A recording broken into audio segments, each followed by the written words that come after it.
tous des cavernes, et ils viennent des cavernes. Bref, généralement, vous prenez non animal plus des cavernes à côté, c'est rarement un animal qui vaut du bien. Hein, on n'a pas encore démontré l'existence d'un chinchilla des cavernes, mais là, encore une fois, ce serait une sale bête. À la place, ces premiers hommes vont préférer vivre dans des abris sauvages, comme celui vers lequel on se dirige, ou alors à l'entrée des grottes, ou alors carrément dans des campements de chasseurs en plein air. À l'intérieur de ce petit abri, nous allons voir un petit film qui a replongé il y a 20 000 ans, à l'époque de l'Esco. Avec la végétation luxuriante qu'on lui connaît, je vais mettre la main. Il y a 20 000 ans, vous vous devez ressembler plus à ça. Quelques arbres en moins. Alors à l'époque, il y a 20 000 ans, on est en été. Du coup, il va faire 15 degrés. Voilà. Face à vous, le cheval préhistorique plus petit que le cheval actuel et ce qui le pourchasse, c'est un lion des cavernes qui n'avait pas de crinière et qui était 20 à 30% plus gros que le lion actuel. Donc là, je vous laisse deviner ce qui va se passer. Non. Ça, je ne pourrais pas le montrer, vous êtes fous, ça fait 1000 fois de ici. On arrive en automne, on tombe à 4 degrés. Saison de reproduction des cervidés, c'est pour ça que ces deux reines sont en train de se battre. Et au fond, vous pouvez voir les oiseaux migrateurs qui vont fuir le froid et la neige qui arrivent pour aller vers le sud, là où il fait chaud. Puisque qui dit hiver en air glaciaire va dire saison un peu longue, et va dire hiver qui va picoter. Donc là, on va très facilement atteindre les moins 20 degrés. Vous voyez, les températures sont en train de chuter, le sol est en train de geler, la rivière également. Sur votre gauche, l'antilope saïga, animal aujourd'hui confiné au Kazakhstan. Et au fond à droite, le bœuf musqué, animal que vous pouvez retrouver si vous avez le courage d'aller au Groenland. Toujours le renne et toujours notre bon gros chat.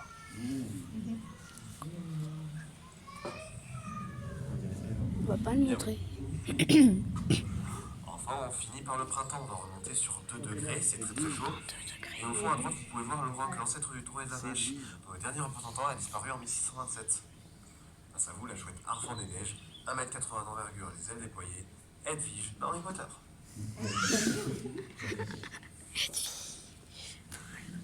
Enfin, nous arrivons maintenant le 8 septembre 1940 avec un chien. Voilà.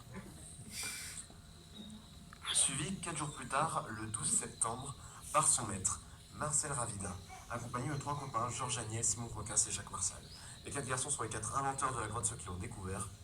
On va les suivre.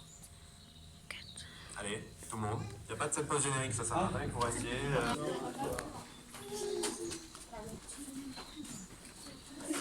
Marcel Ravida, jeune Montignacois de 18 ans, se bat tranquillement dans la forêt avec son chien robot, jusqu'à ce que ce dernier poursuive un lapin. En poursuivant ce lapin, il va se coincer la tête dans un trou, et en le délogeant du trou, Marcel va y faire tomber des pierres à l'intérieur. Le timing, c'est un métier. L'écho provoqué va lui permettre de se rendre compte que le trou est plus profond que ce qu'il en a l'air, et il va tout de suite penser à une vieille rumeur comme on en fait dans les villages tels que Montignac, et peut-être que vous la connaissez. Il y aurait un passage secret qui va relier au château de Montignac, avec à l'intérieur un trésor des montagnes d'or, estimé à 20 000 francs de l'époque. Alors il va surtout remarquer que le trou est trop étroit pour passer, du coup il va revenir 4 jours plus tard, accompagné cette fois de 3 copains. Le 12 septembre, il va être accompagné de Jacques Marcel, 16 ans, Georges Agnès, 15 ans et Simon Coicas, 13 ans. Les 4 garçons vont venir équipés, ils vont agrandir le trou pour pouvoir se faufiler à l'intérieur et enfin tomber sur un trésor effectivement, mais pas sur celui auquel ils s'attendaient, puisqu'ils vont tomber sur la grotte de Lascaux.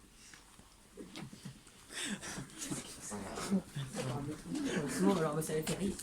Si c'est bien. Alors une fois à l'intérieur de la grotte, le 12 septembre, ils vont se faire une promesse. Ils vont se jurer de n'en parler à personne. Cette grotte, ce sera leur secret jusqu'à la fin de leur jour. Ils le garderont et ils emporteront le secret de cette tombe, le secret de cette grotte, avec eux dans leur tombe. Voilà. Promesse que, contrairement à ce qu'on pense, ils vont tenir. Et ouais. 3 jours plus tard, la moitié du village est au courant. Voilà. Parmi cette moitié, leur ancien instituteur, Léon Laval, érudit en préhistoire, et au début ne va pas croire à ses enfants. Disons qu'ils avaient la réputation d'être, comment dire, un peu farceurs, turbulents, pas très attentifs en cours. Donc il va pas les croire. Jusqu'au 17 septembre, où il va être un peu obligé de faire son mea culpa, puisqu'il va lui-même descendre dans la grotte, et rapidement se rendre compte que ces gamins ne racontent pas que des cracks. Il va ensuite faire appel à une sommité, une pointure dans le domaine de la préhistoire à l'époque, un spécialiste qui a authentifié énormément de grottes ornées, abris sous roche et autres gisements préhistoriques. Peut-être que vous en avez déjà entendu parler si vous avez visité d'autres grottes. L'abbé Henri Breuil. Ça vous dit quelque chose? Non. Monsieur, vous êtes probablement le seul. Félicitations. Là, mais bref, pour ceux qui ne le connaissent pas, il était surnommé le pape de la préhistoire. Pour dire à quel point le monsieur s'y connaissait. Ce dernier va rentrer dans la grotte le 21 septembre, et couronnement de sa carrière, il va authentifier la grotte comme étant une des plus belles grottes ornées de tout l'art pariétal de toute la préhistoire. Putain, il va ensuite faire appel à son disciple, l'abbé André Glory, afin de l'aider à faire des relevés dans la grotte. Tout simplement, ils vont décalquer les parois afin de pouvoir identifier les représentations. Ensuite, il va y avoir des travaux, des aménagements réalisés à l'intérieur de la grotte afin de l'ouvrir au grand public dès 1948. Parce que pour ceux qui auraient oublié, mais en 40, il y avait un peu la guerre. Bon, ça n'a jamais vraiment dérangé les 4 garçons qui, déjà dès 1940, faisaient visiter la grotte dont ils n'étaient pas intéressés à raison de 10 francs par personne.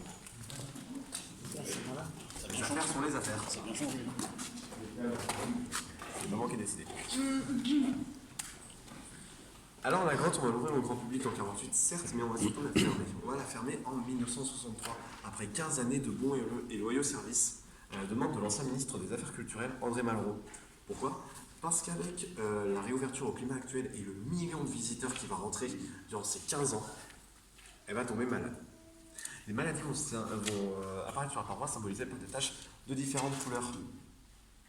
On va rapidement se rendre compte que ces maladies vont prendre part sur la paroi et que si on enlevait certaines, on va devoir enlever certaines peintures. À l'intérieur de la grotte, à part les scientifiques, à raison d'environ 200 heures par an, une dizaine de jours par an. Voilà. Tout ça pour vous dire que là, ce que vous allez voir, c'est une reconstitution. C'est une copie, un facsimilé. Mais vous êtes au courant. C'est pour ça que vous avez signé. On est d'accord que je ne prends personne au dépourvu, là. Je ne surprends personne quand je dis ça.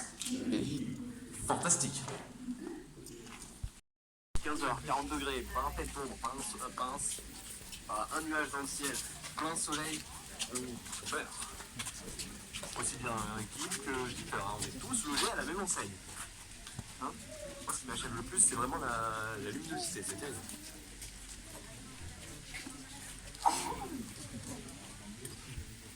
Je suis sur votre gauche. Sur votre gauche, là. C'est bon? Non? Bon bah je fais pour vous. Ah mais je l'avais entendu moi, mais c'est là qu'il fallait le faire. Putain. Voilà, c'est dit. Donc, on est dans ce patio pour 3 raisons. Première raison, parler de cette cascade au fond. Elle est jolie, hein? Si. Elle est jolie? Oui. Bah c'est tout ce qu'il y a à dire dessus. Ça, elle est pas potable. Faites attention, il y a un petit signe sur le côté. Voilà. Sérieusement, cette cascade, elle nous permet de représenter la première habitante de la grotte, l'eau. Parce que c'est l'eau, il y a des millions d'années, lorsque l'Aquitaine était encore sur la mer, qui va creuser la grotte, comme on y visitait, comme je l'ai dit au début, cette grotte, elle a des millions d'années, elle va connaître plusieurs aires glaciaires, plusieurs intempéries, le passage régulier à ces 2 aires, avec la lumière et le dégel, va la fragiliser, pour qu'ensuite elle s'effondre, pour fermer un petit point et protéger l'intérieur du changement de climat extérieur comme ça. Deuxième raison de venir dans ce patio, mettre fin à la visite. Mais pas avant d'avoir fait la troisième raison, répondre à vos questions. Si vous en avez. Si oui, posez-les. Sinon, je fais très bien mon métier, ce qui serait très surprenant. Des questions?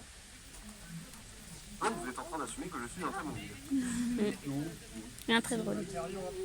Merci monsieur, je suis un très mauvais guide. Ça me rassure un peu. Les matériaux employés. Alors, pour les peintures, pour le jaune et le rouge, c'est de l'ocre, de l'oxyde de fer. Pour le jaune, c'est ce qu'on appelle de la lutite, et pour le rouge, de l'hématite. C'est la même chose, c'est de l'oxyde de fer. Et pour le noir, c'est de l'oxyde de manganèse. Voilà. Et il le trouvait où? Alors, il est trouvé assez. C'était pigment naturel, il pouvait se balader dans la nature et on trouvait. Par exemple, pour un gisement d'ocre, sur la colline, à 500 mètres de la grotte originale, il y a un gisement d'ocre. Donc peut-être qu'ils sont allés récupérer là-bas. Pardon? Ah mais c'est de l'oxyde de fer, donc c'est de la pierre, c'est de la poudre, voilà. Par exemple, De l'ocre, c'est l'oxyde de fer, c'est là où il y a un gisement sur la colline. La poudre de perlimpinpin. Ils utilisaient leurs doigts là. Alors ils utilisaient, oui, soit ils appliquaient à la main, soit ils avaient plusieurs techniques. Hein. Soit ils prenaient un pigment, ils le taillaient pour ensuite l'attacher à un bout de bois relié à une lanière de cuir pour faire un crayot. Hein, parce que ça peut également faire une mine, hein, c'est de la poudre certes, mais ça peut faire une mine. Voilà. Soit ils écrasaient le pigment, mélangeaient à l'eau et avec un pinceau fait d'un bout de bois et d'écrin de poney attaché avec une lanière de cuir et vont l'appliquer. Soit effectivement à la main, soit ma petite technique préférée, donc soit les tamponner, soit les appliquer directement. Ou alors ma petite technique préférée, prenez un tube.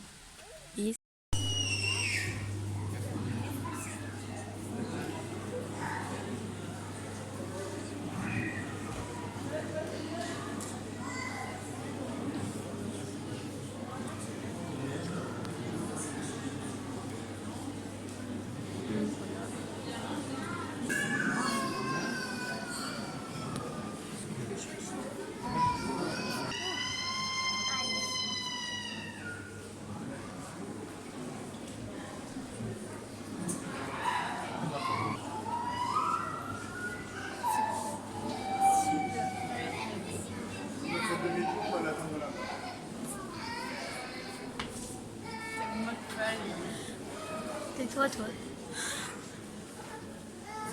T'as ton lacet qui était fait par Ouais. La recette abonnée. Non. Pas raison.